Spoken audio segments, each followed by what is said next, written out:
tengok ni warna dia comelnya. Dia ada straw lagi. Cantik lah, I suka. Comel. Tadi, you ingat tak yang kita pergi kedai tu? Dia ada jual straw juga tau. Oh, tapi ya? straw dia macam curl macam tu.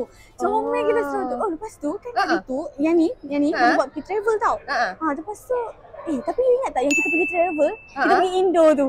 Ya Allah, yang pemandangan kat situ sumpah cantik gila. Lepas tu makan, you ingat tak kita makan air gepuk tu? Ya Allah, sedap gila. Tak. Sekarang ni, you tengah cakap pasal botol.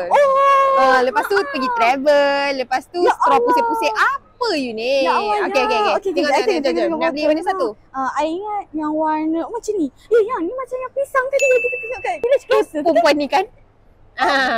Botol. Ya, sorry. Okay. Yang mana satu you nak? I nak beli yang ni lah. Tapi yang ni tu? macam comel juga. Sebab kopi yang dekat kedai depan tu, ya Allah sedap gila yang kopi depan tu. I rasa I nak beli yang ni sebab dia kopi panas. Memang sedap. Kopi pula.